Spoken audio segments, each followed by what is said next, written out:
예, 오늘 또 어김없이 심여러분과 함께 민생을 논합니다. 안녕하세요. TV민생연구소 안진걸 소장입니다. 네, 안녕하세요. 박현아입니다. 네. 오늘까지 코로나19 확진 환자 수가 8,961명이 됐습니다. 어제보다 63명이 늘어났는데요. 이 숫자가 0명. 아니, 그래도 너무 그게 시간이 끝나면 10명 이하로 줄어들면 얼마나 좋을까요? 네. 그래도 막 100명씩, 수백 명씩 늘어나다가 이렇게 두 자리 숫자로 내려오니까 그나마 다행이라는 생각이 드는데 빨리 0명으로 갔으면 좋겠습니다. 네, 예. 그렇습니다. 자, 지금 순간적으로 확진자가 늘어날 수 있는 이 집단 감염이 참 신경을 저희가 많이 써야 될 것 같습니다. 그래서 정부에서는요, 이 집단 감염이 높은 종교시설, 실내 체육시설, 유흥시설을 앞으로 보름 동안 운영 중단해줄 것을 강력하게 권고했습니다. 예, 맞습니다. 지금 소규모 실내 밀집 시설에서 지금 다수가 발생했거든요. 만약에 이 부분만 이번 주에 잡힌다면 저는 내일 모레 만약 정말 20명, 30명 아래로 줄어든다면 대한민국은 적어도 가닥이 잡히지 않을까. 근데 지금 다른 나라가 또 걱정입니다. 다른 네. 나라가 너무 급속도로 확산돼서 우리 모두가 그 부분을 대해서 대비할 수밖에 없는 상황이고 네. 거기에다가 또 우리 교포들이 많이 살고 계시니까 맞아요. 제가 전 세계로도 지금 모셔온다는 논의도 있는데 부디 안전하기만을 지금 바라봅니다. 네, 그렇습니다. 말씀하신 대로 지금 전 세계 전역에 지금 코로나19 확진자 수가 증가하고 있습니다. 특히 이 유럽의 경우에는 코로나19 확진자 수가 16만 명을 넘어섰고요. 또 미국의 경우에는 3만 명 넘게 지금 확진자가 발생했다고 합니다. 자, 이 유럽에서는 지금 이 상황이라면 2차 세계대전만큼 정말 위기한 상황이 아니냐 네. 이런 얘기가 나오고 있다고 하네요. 2차 세계대전 얘기가 나오나 네. 보네요. 이 방역 문제뿐만 아니라 경제적으로도 심각하니까 100년 만에 대공황이 오는 거 아니야 이런 이야기도 지금 있거든요. 근데 네. 일단 경제적 대공황도 저희가 잘 대비했지만 우선적으로는 정말 유럽에 있는 우리 교포들 또 유럽에 있는 뭐 다른 나라의 국민들도 마찬가지로 빨리 안전하길 바랍니다. 지금 저희들이 그 유럽에서 입국한 환자들, 그 유럽에서 입국한 분들 모두에게 코로나19 진단 검사를 하는데 152명이 코로나19 증상을 보였다고 하네요. 그러니까 네. 굉장히 심각한 우리 교민들 안전한지 이것도 걱정입니다. 네, 예. 그렇습니다. 저희 가족들이 미국, 캐나다 이렇게 외국에 있거든요. 거기는 뭐 사재기나 뭐 마스크 부족이 여기보다 훨씬 그쪽 심하다고 해. 조금 심각하다고 네. 하는데요. 자, 독일, 프랑스, 이탈리아, 미국에 계신 분들, 자, 저희가 TV 민생연구소에서 지금 현재 상황을 전해주셨습니다. 여러분 함께 보시죠.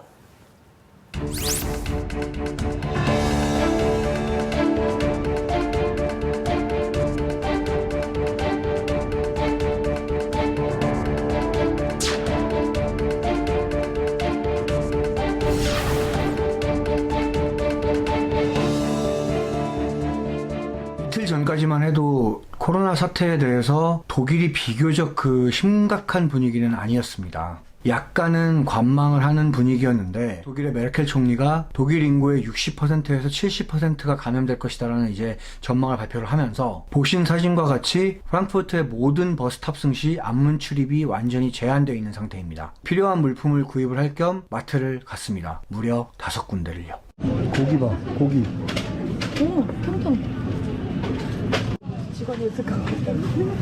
컨트롤이 불가한 상황까지 온 게 아닌가 그런 생각이 듭니다.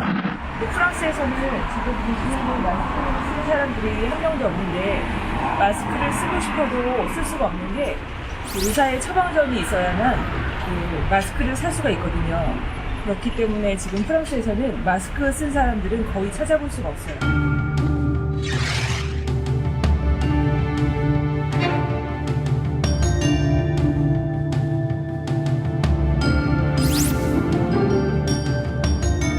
쟤 한국에서 온 거 아니야? 혹시 우리한테 바이러스 퍼뜨리는 거 아니야? 이렇게도 생각을 할 수 있기 때문에 괜히 예민한 상황을 만들 수 있다라는 거죠. 그리고 그거 아세요?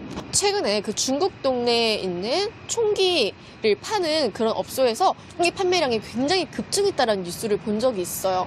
그만큼 중국인들이 혹시나 만일에 대비해서 그 인종차별적인 그런 게 약간 조금 예민해지고 격해지면 큰 싸움으로 벌어질 수 있잖아요.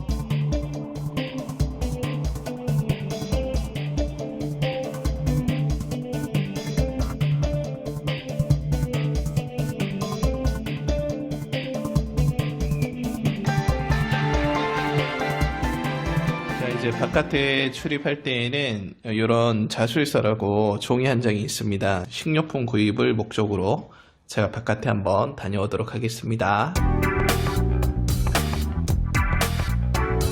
많이 샀네요. 자, 이게 원래는 한 바구니만 사오려고 했었는데 사람 간의 접촉을 피하기 위해서 그냥 일주일치를 사겠다 이렇게 생각하고 쓰레기 버리러 가는 중에 저희 그 차고지에 잠깐 들렀습니다. 물을 1.5리터짜리 100개를 샀어요. 가시죠. 24시간 만에 외출. 안으로 오세요.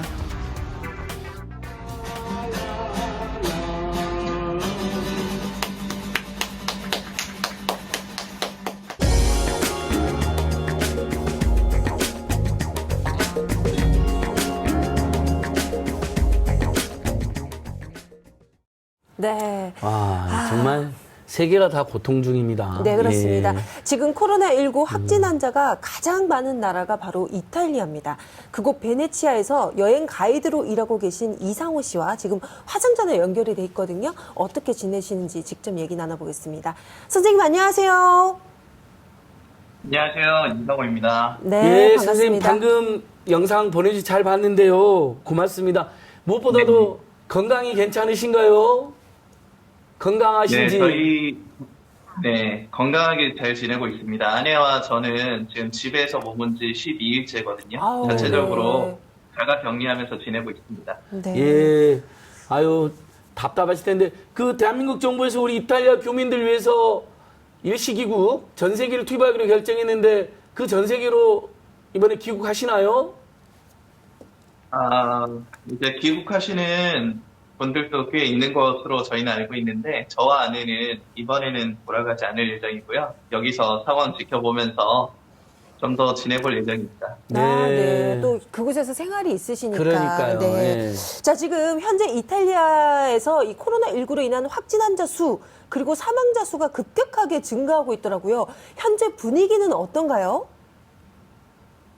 뉴스에 보도되는 내용들은 좀 심각한 내용들이 많이 보도되고 있는데, 그 간간히 발코니에서 서로 응원해주는 모습이라든지, 그 사람들이 너무 공포나 불안감을 느끼지 않기 위해서 그 아이들과 노는 모습이라든지 집안에서 이런 것들을 좀 섞어가면서 보도를 하고 있습니다. 국내 분위기는 사실 조용하고 차분한 분위기고요. 아무래도 다들 집에 저희 동네 같은 그 동네 주민들은 각자 자가격리를 잘 하고 있는 상황이라고 보여집니다. 네. 예. 근데 이제 이것도 지역별로 조금 차이가 있는 것 같아서 일부 다른 지역 같은 경우에는 이런 정부의 조치에 좀 잘 따르지 않고 야외 활동을 하는 사람들도 있어가지고 이 단계가 점점 올라가고 있거든요. 대한 단계가. 그런 상황입니다. 저희 동네는 차분한 분위기. 예. 아까 보낸 유튜브 보니까 이제 베란다에서 깐쇼네를 부르는 모습도 봤는데 지금 많은 분들이 네. 지금 그렇게 하고 있는 아무래도 이동 제한령이 내려져 있으니까 밖에를 못 나가시니까 베란다가 이제 밖에 통로니까 거기서 좀 서로 간 대화도 하고 노래도 부르고 그러시나 보죠? 그게 로마나 밀라노 이렇게 인구수가 많은 쪽은 매일 오후 6시에 그렇게 서로 박수도 쳐주고 지금 고생하고 있는 의료진 분들을 위해서 그렇게 하고 있고, 네. 나머지 일부 도시들은 좀 한시적으로 SNS 통해 가지고 저희는 딱 한 번 봤거든요. 저녁 9시에 한번 이렇게 지방의 동네들도 한번 응원해 보자 해가지고 하고 있어요. 큰 도시들은 매일 하고. 예. 네, 그렇군요. 자, 근데 저희 캐나다에 저희 오빠가 네. 있는데 제가 전화 걸어서 물어보니까 코로나19 의심 증상을 보였을 때 진단 검사를 제대로 받기가 굉장히 힘들다. 한국은 정말 많이 이제 하잖아요. 이 진단 검사를 또 쉽게도 할 수 있고요. 이탈리아는 이 진단 검사 받을 수 있는 시스템, 의료 시스템 잘 되어 있나요?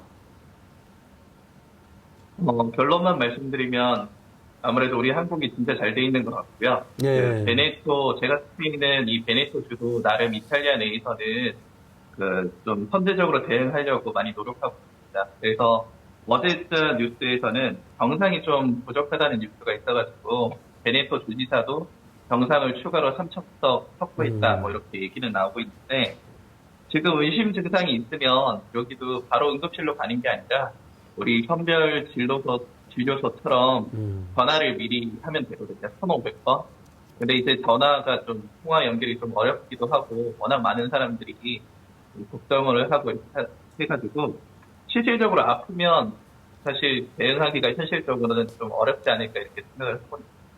그래서 정부에서도 이탈리아 정부에서도 이게 사람들이 의료 자원도 부족하고 현지 응급 시설이나 이런 것도 부족한 상황이다 보니까 제발 좀 집에만 좀 있어 달라고 예. 협조하고 있는 상황. 네, 요청을 하고 그렇군요. 있습니다. 예. 네. 이상호 네네. 선생님, 한국에 가족도 계신데 네. 짧게 인사 말씀 한번 하십시오. 이렇게 건강한 모습 보여주셔야죠.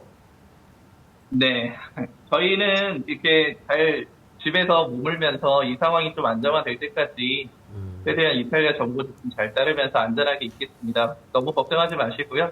우리 한국과 이탈리아 상황 모두 빠른 시일 내에 좋아졌으면 좋겠습니다. 네. 감사합니다. 네, 예, 감사합니다. 선생님 고맙습니다. 네, 오늘 화상전화 연결 진심으로 감사드립니다.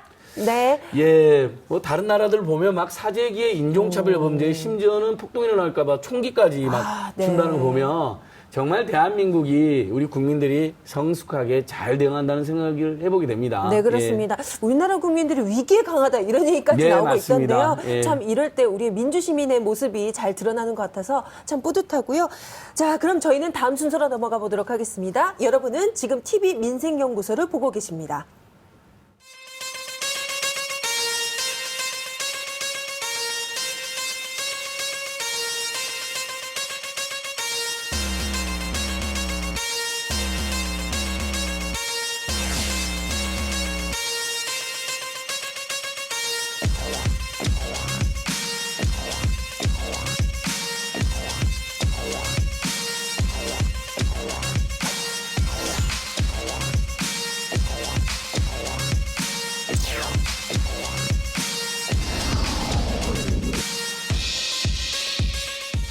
오 50조 원 규모의 특단의 비상금융 조치입니다.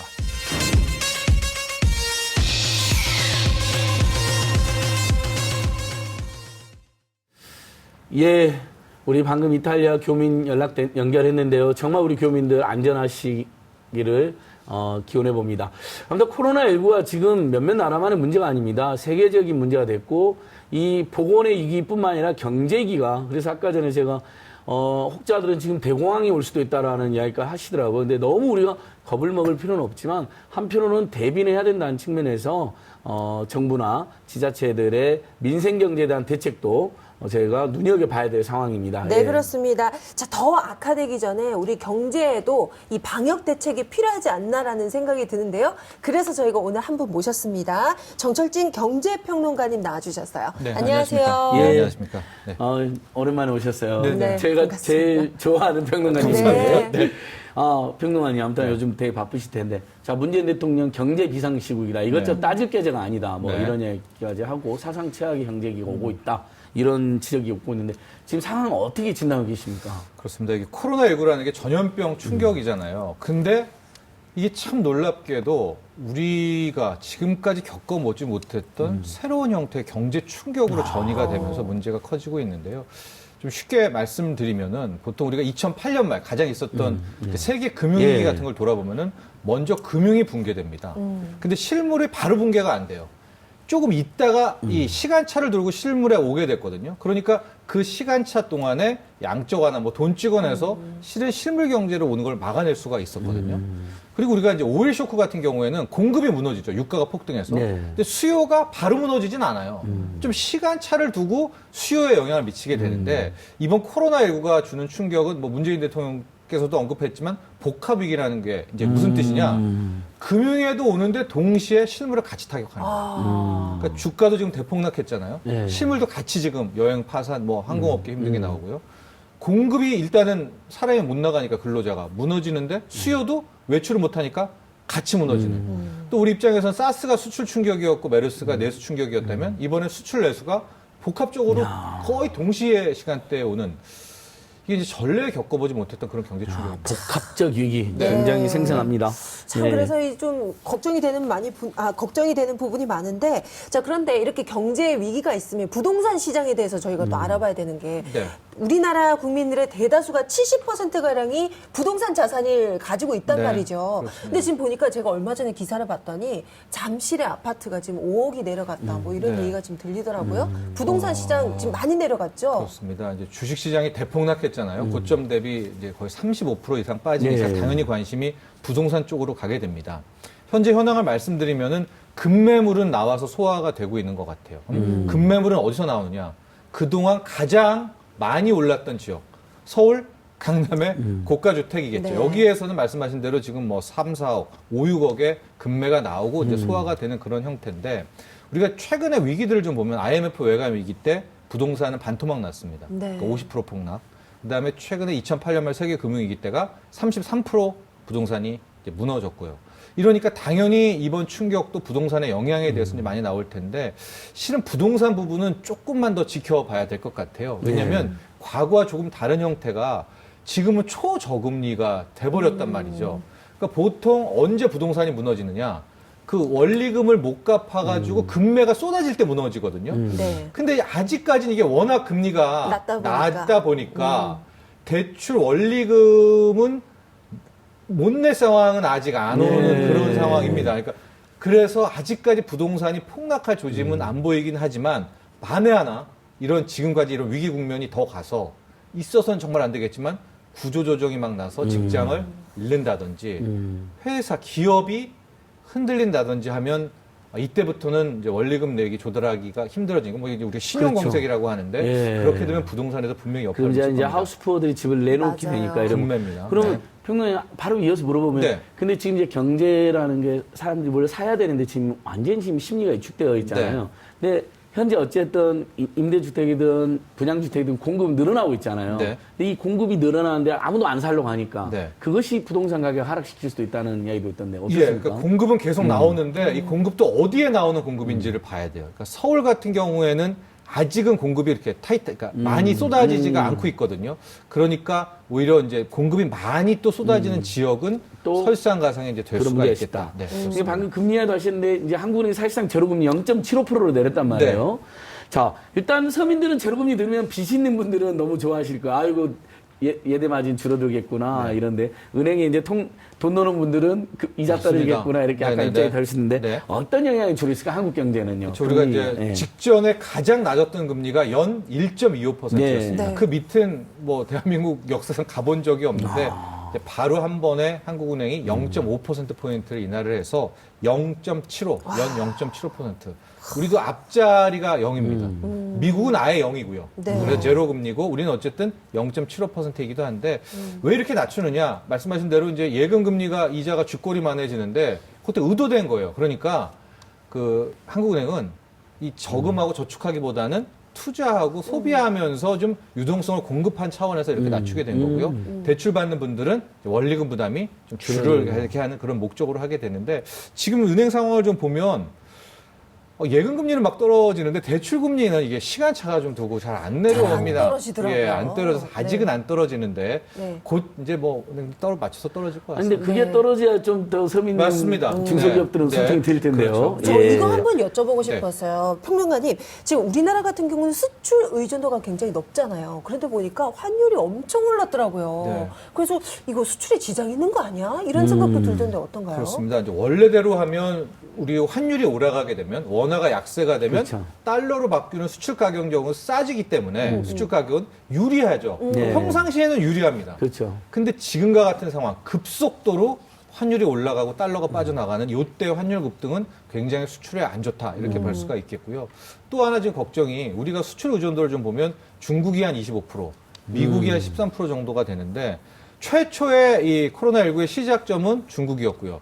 지금 이탈리아 앞서 연결했지만 이탈리아 다음으로 가장 좀 확진이 걱정되는 곳이 미국. 그러니까 중국, 미국이 우리의 수출 양대 와. 축이 다 흔들리게 되니까 좀 수출이 힘들어지고 그러니까 수출을 해야 달러를 또 벌어들일 텐데 달러가 막히게 되면서 이제 최근에 환율도 많이 급등하고 했는데 이제 그래서 또 이제 기획재정부하고 한국은행하고 공조해서 달러 통화 수합도 600억 달러 체결해서 지금 막 우리도 대처를 하고 있는 그런 상황이 된 거죠. 예, 그래서 최근에 한미 통화 스와프가 그래도 뭔가 잘 대비됐다. 많은 국민들이 좀 안심하는 상황이더라고요. 알아보니까. 근데 아무튼 이렇게 세계적인 경제기 상황에서는 항상 수출을 선도했던 우리 중소기업들이 굉장히 어려울 수밖에 없는데요. 지금 실제로 우리 중소기업도 굉장히 어려움을 겪고 있답니다. 그래서 TV인생무소가 지금 코로나19 사태로 고통받고 있는 중소기업을 찾아왔습니다. 항상 함께 방송 보시겠습니다.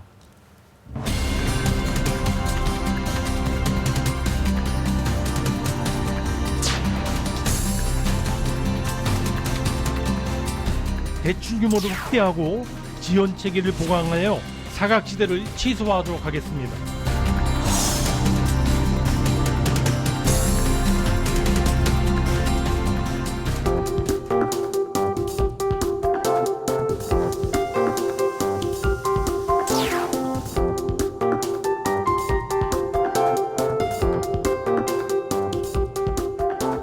인테리어, 건축자재, 내장재, 누버 등 몰딩을 생산하고 있는 업체입니다.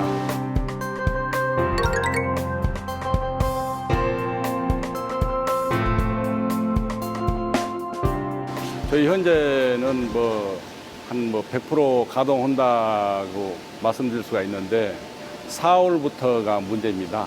3월까지 한 일에 대해서는 1, 2월 달에 주문량이 있어서 그러는데 지금 3월 달에는 주문이 끊겨가지고 4월부터는 50% 아래로 가동률이 떨어질 것 같다는 예상을 해봅니다. 우리 회사는 수출이 60%, 내수가 40%인데요. 내수도 물론이지만은 수출도 상당히 어려울 것으로 봅니다.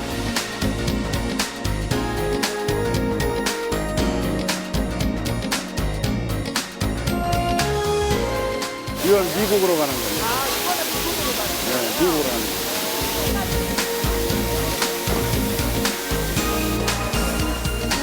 인도로 수출됩니다.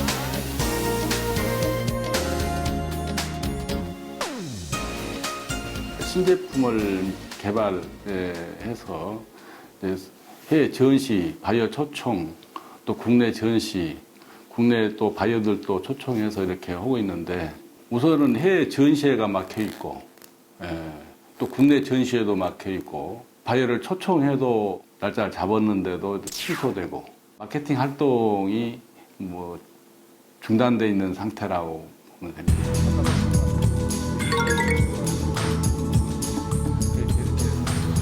4, 5월은 미지수, 국내 전시. 지금 예상하겠습니까? 앞으로가 또 문제죠.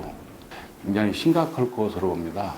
지금 IMF 때하고 비교가 안 될 것 같다라는 생각이 들어요.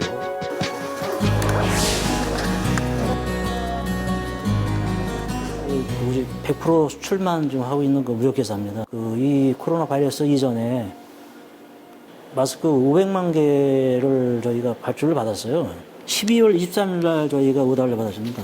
받아가지고 500만 개 받아서 이게 최근에 이제 정부의 긴급 조치로 인해서 저희가 신용을 지키다 보니까 물건을 공급을 못 하다 보니까 이게 오다가 취소가 됐어요.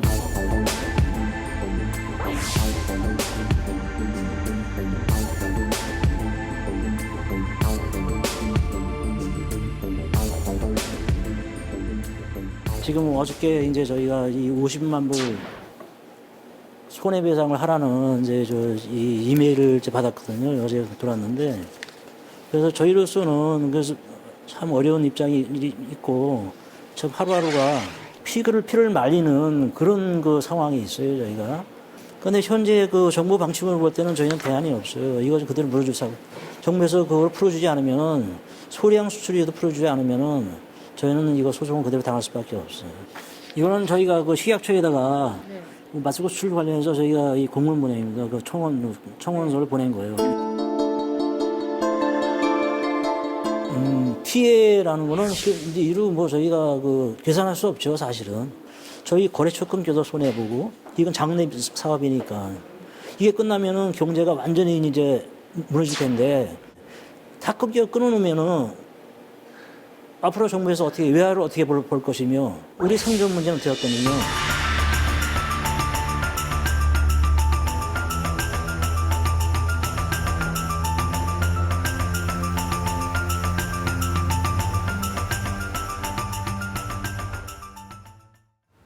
네, 정부가 50조 원의 특단의 조치를 내리면서 이 중소기업 소상공인에게 긴급 수혜를 하겠다라고 얘기를 했습니다. 자, 그런데 이 중소기업들이 체감을 못하겠다라는 얘기들이 나오고 있어요. 이건 왜 그런가요? 그렇습니다. 왜냐하면 지난 2월 말에 이미 한번 민생 경제 정화 대책이 네. 있었고요. 거기에도 지원 액수가 상당하거든요. 그 다음이 1차 비상대책회의에 나왔던 게 50조 원 규모였었는데 실제 현장에 가보면 뭐 소상공인 자영업자분들도 그렇고 중소기업에서도 승인이 안 떨어진다라는 얘기를 이제 많이 하는데요. 거의 딜레마가 좀 있습니다. 왜냐하면 이제 그 돈들이 다 또 국민들의 세금이니까 담당자 같은 경우에는 행여나 이제 뭐라 했죠. 도덕적 해이가 나올까봐 서류도 받아야 되고 또 기존에 받았던 분들은 일단은 배제하고 이번에 코로나19로 타격을 받았는지 아니면 이미 힘들었던 한계 기업인지를 또 옥석도 가려야 되고 하니까 이게 이제 늦어지는 거거든요.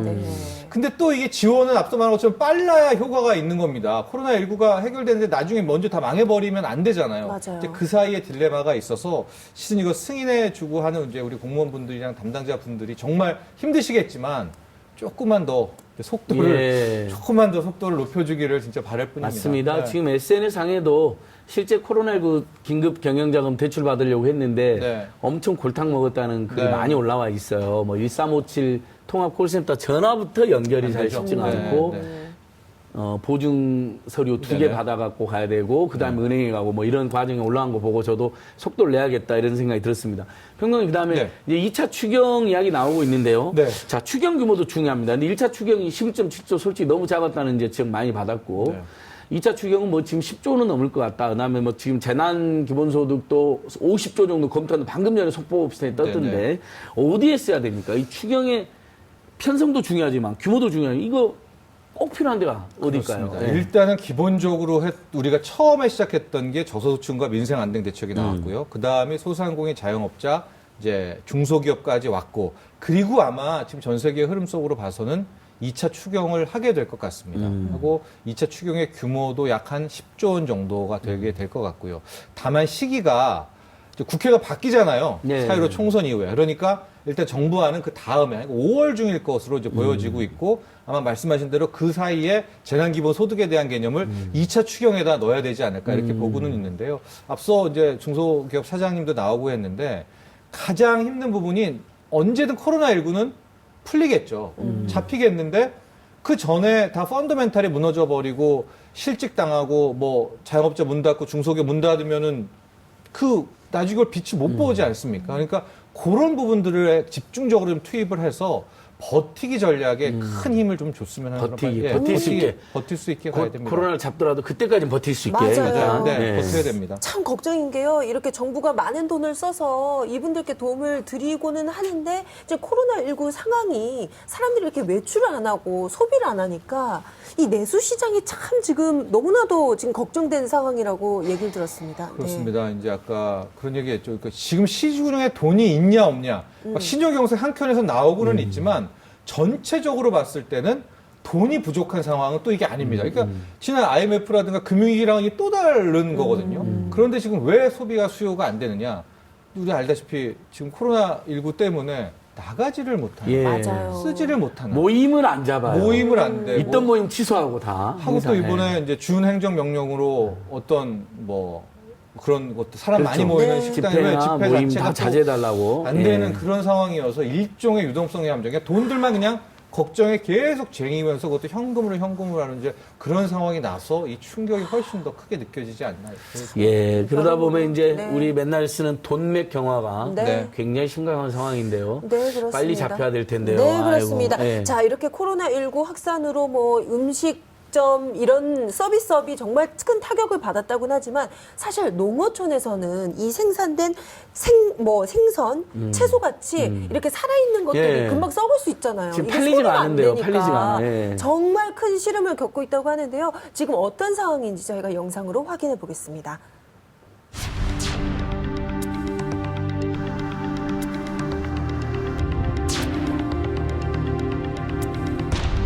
그러다 이제 코로나가 이제 덮치면서부터 소비가 안 되니까 양시장 내내 소비가 안 되는 거지. 안 나가는 거지. 좀 심각하지.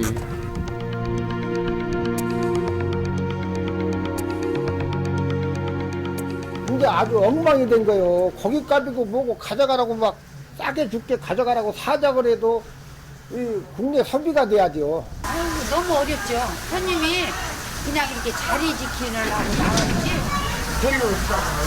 지금은 전혀 없는 상태. 네, 전혀 없어요. 전리비 내야지. 전기 때는 안 나가야 돼요. 너무 힘들어가지고.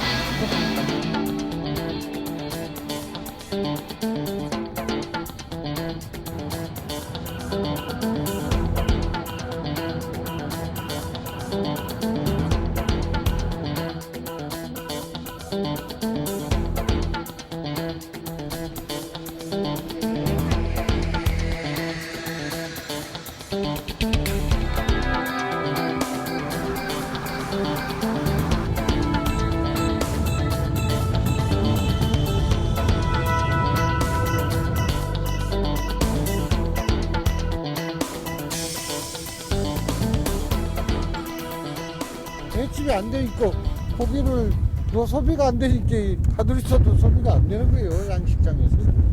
걱정이 크죠. 그러니까 올해 어떻게 사업을 할 것인가 그런 것도 이제 답이 안 나오는 거지.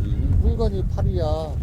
이 돈을 가지고 또 재투자를 하고 그러는데 아직 본전도 해서 못한 선에서 또 투자를 해야 하니까 힘들죠. 그게.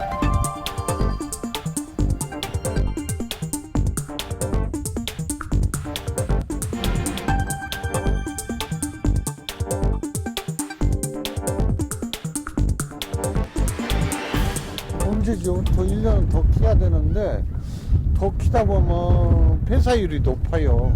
거기다가 이제는 부대비용까지 이제 또 하면 완전히 이 남은 고기는 적자로 그냥 운영하는 거죠. 내 친구가 저 건너편에 있는데 그 친구는 개시도 못했어요. 한마디로. 좀 심각하지. 투자만 했지 10원 한 장 매출이 없다는 소리 아니에요. 개시 못했으니까. 이게 또 문제점이냐. 이렇게 적체되다 보면 올해도 물가가 좋을 수가 없죠. 톤수가 적체돼가지고 올라오니까 이 고기를 키워서 또 겨울에 팔 남은 게 많으니까 많을 거 아니에요.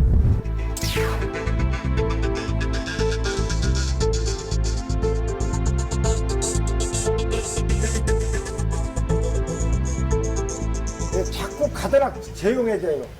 왜냐하면 그동안에는 이 동네 분들도 많이 돌아다녔는데 이 거처가 완전히 다 마비가 된 거예요. 국민이 먹어줘야 그게 나가는 거 아닙니까? 그렇지 못하니까 좀 난감하게 이러고 있어요.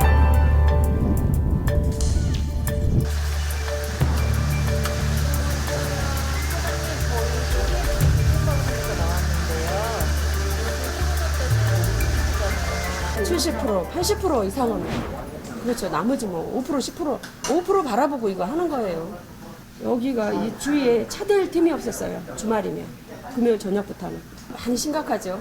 이번에 이거 아니면 저희 정말 문 닫아야 되고 이 임대료를 내야 되는데 아직까지도 임대료를 지금 못 내고 있어요.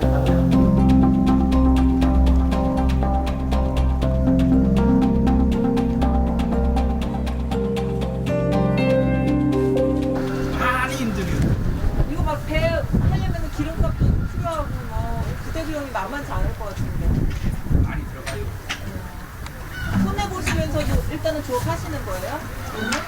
아니, 상원들 있으니까 상원들 월급이라도 벌어야 될 거 아니에요.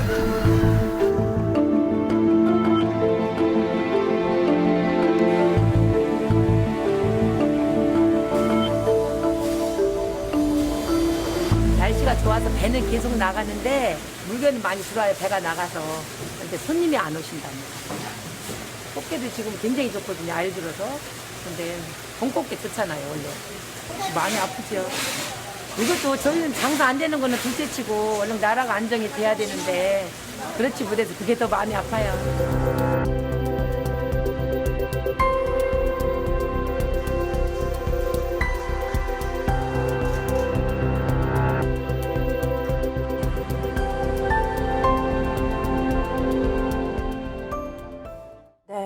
농어촌 상황이 정말 심각합니다. 경제는 심리다 이런 얘기도 있는데 이런 심리가 이렇게 위축돼서 어떻게 지금 이렇게 풀릴 수 있을까요? 네, 불씨를 보는 내내 참 마음이 안타까운데요. 제가 이번 코로나 충격이 사상 처음이라는 게 우리가 IMF 외환 위기 때를 돌아보면 그때는 실은 이제 대기업과 기업에 몰아닥친 충격이었어요. 당시를 돌아보면 실은 농어촌 지역에서는 심지어 IMF 외환 위기가 왔나도 모른 채로 지나가는 경우가 진짜로 있었습니다. 이건 사실입니다. 근데 지금 코로나19는 저 한 군데 한 군데까지 다 공격을 하고 있지 않습니까? 게다가 지역 축제들이 다 취소되면서 지금 지역 경제도 그 어느 때보다 힘든 상황입니다. 네. 그러니까요. 참 IMF 때는 대기업 중심으로 부도나 정리해고 뭐 이런 도산, 뭐 노숙자 뭐 이런 게 네. 문제였는데 지금 모두가 이렇게 소비가 위축되어 있고 실제 돈을 못 쓰기도 하고 쓰고 싶어도 못 나가게 하니까 모든 모임이 취소되고 축제가 취소되고 네. 계약이 연기되고 뭐 네. 이런 상황인데 요 상황 어떻게 타개할 수 있을까요? 이대로 계속 가면 진짜 저 생산자들 다 망하지 그렇습니다. 않을까요? 그래서 네. 제가 이제 버티기란 얘기를 네. 계속 하고 있거든요. 그러니까 결과적으로는 코로나19는 치료가 되고 뭐가 나오겠죠. 그 사이에 얼마나 우리가 현명하고 또 효율적이고 효과적으로 이제 버티기를 해야 되느냐. 그러니까 저는 지역 축제에도 좀 어떤 반짝반짝이는 아이디어 같은 것들이 나오면서 그런 운영의 묘를 살려서 이 버티는 생존 전략에 정말 올인할 때다. 또 이렇게 말씀드리고 싶습니다. 네. 어떻게든 소비를 촉진시키는 네. 안전하면서도 네, 그렇습니다. 그래서요, 이 강원도와 포항의 경우에는 나름의 아이디어를 아주 좋은 아이디어를 내서 지금 어려움을 극복해 나가고 계시다고 합니다. 무슨 얘기일까요? 함께 보시죠. 최근 채소 가격 하락에다 이 코로나19로 판로까지 끊기면서 농민들은 어려움을 겪고 있습니다. 소비 감소로 재고량은 줄지 않는데 생산량이 늘 것으로 전망되기 때문입니다.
지금 걱정이 말도 못해요, 다. 농민들. 농사 질 때 손해가 엄청 많은 거야. 드간 뭐 인건비며 거름이며 약값이며 해서 조금이라도 소득이 좀 돼야 되는데 요번엔 품값도 안 나왔어요, 다들. 코로나19 때문에 이렇게 된 것 같아, 상황이.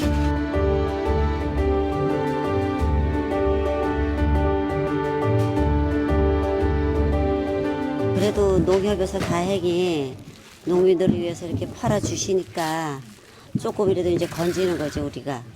감자 싹 제거하고 있습니다. 그리고 이게 좋은 거 골라내고 있습니다. 이게. 식용으로 쓰려고 농가에서 심어놓은 이 감자들인데 지금 저 감자점이 있는 거죠. 이게 다 감자죠.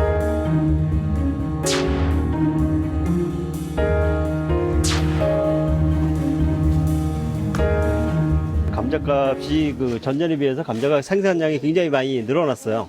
소비자들한테 이게 다 팔려 나가야 되는데 코로나 때문에 학생들이 개학을 하면 그 식자재 뭐 이런 쪽으로 많이 들어가서 학교 급식이나 이런 쪽으로 감자 소비가 많이 돼야 되는데 그런 소비 자체도 안 일어나고 이거는 팔지 못하면 버릴 수밖에 없는 구조죠.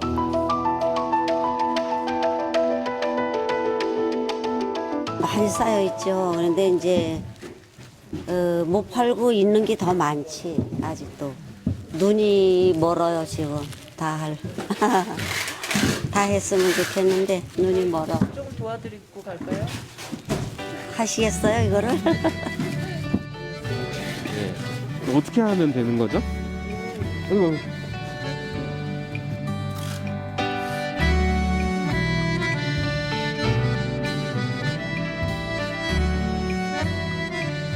감자가 다식 같은 집이세요?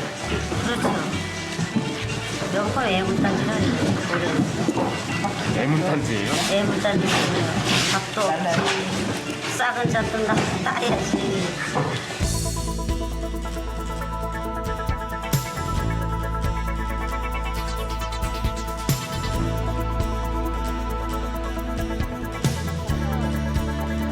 네, 감자 맛이에요.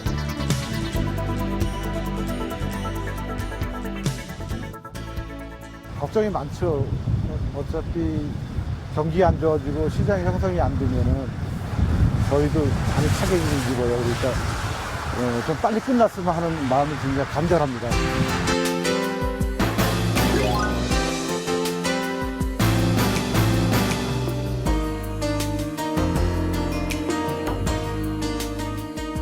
코로나 때문에 다들 어려우시다고 하시는데 소비가 안 되다 보니까 열심히 일한 농사 지으신 분들은 더욱 어려움을 더 겪고 있는 것 같습니다.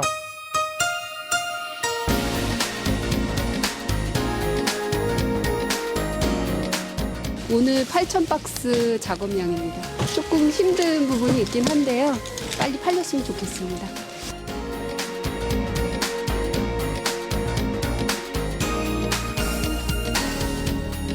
소비자 여러분께서도 올 한 해가 상당히 좀 힘들 것 같은데 우리 농촌을 지키고 농업을 이끌어 가시는 우리 농사 지으신 분들을 위해서 좀 소비가 좀 늘어날 수 있도록 여러분께 협조를 좀 부탁드리겠습니다.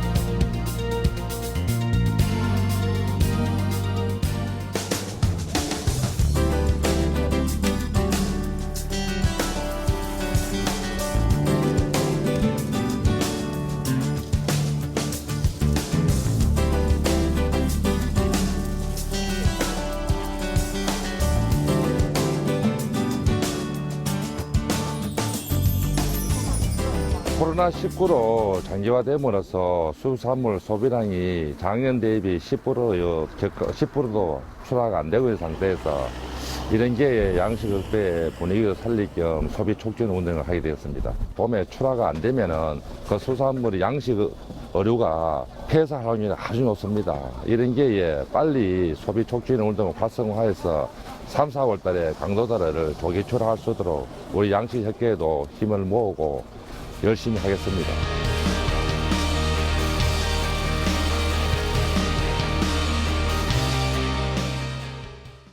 네. 사실 저도 포켓팅 4번 도전했는데 다 실패했습니다. 아. 인기가 굉장히 많더라고요. 자, 그런데 이렇게 소비 위축으로 인해서 굉장히 어려운 기업들을 위해서 정부, 지자체가 대책을 내놓고 있죠? 네, 포켓팅은 정말 좋은 하나의 네. 정말 극복 방안이기도 포켓팅. 하고요. 예, 이것뿐만이 아니라 지금 가장 힘든 몇 가지 업종이 있습니다. 여행이요. 이게 관광, 네. 또 하나 항공, 네. 그리고 공연.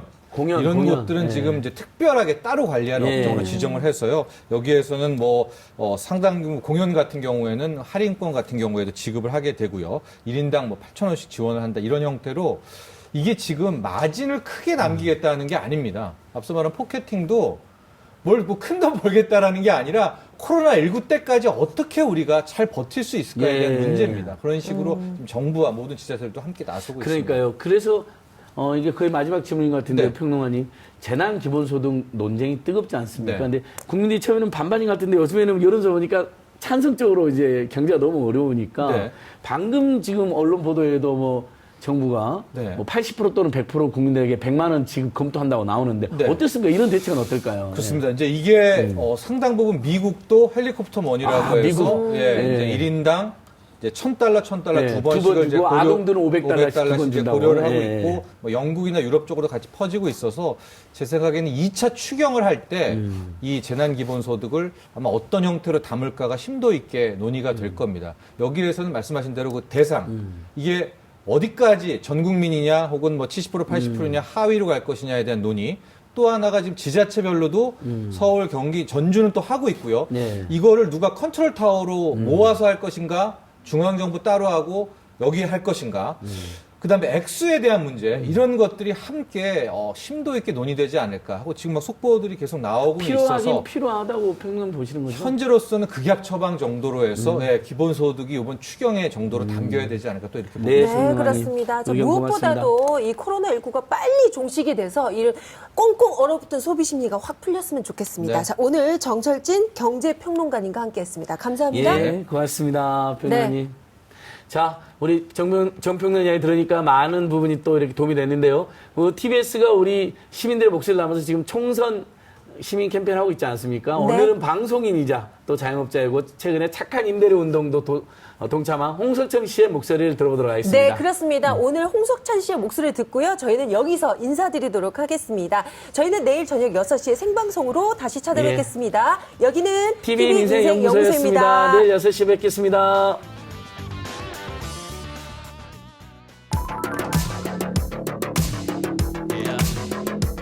하나, 둘, 셋. 안녕하세요. 상인 홍석천입니다. 상인? 다시 할게요. 안녕하세요. 이태원 터줏대감으로 알려진 시민 홍석천입니다.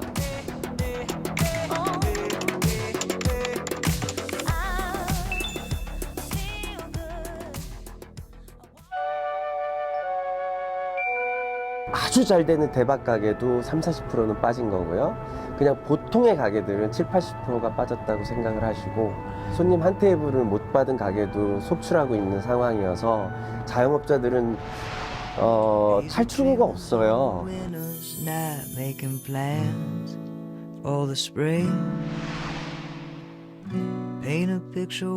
저는 지금 이태원인데요.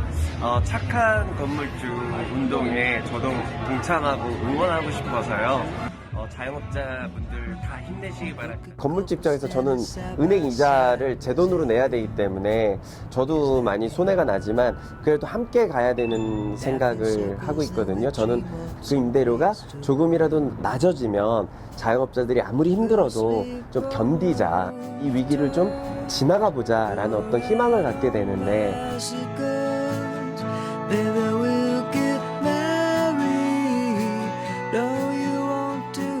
제가 작년에 경리단길 살리기를 TBS랑 하면서 여러 가지 아이디어를 냈는데 단 하나도 지금 바뀐 게 없어요.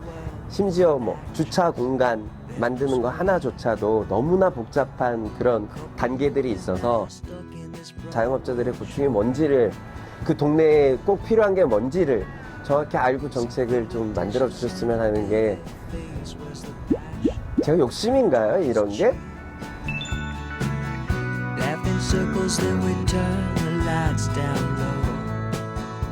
농협이라든가 수협이라든가 이런 데서 정확하게 좀 유통 단계를 좀 낮춰주는, 그래서 자영업자들이 좀 저렴하게 재료를 살 수 있는 루트를 만들어주는 것도 굉장히 중요한 것이고, 카드 수수료를 좀 낮춰준다든가 여러 가지 현실적인 것들이 있잖아요.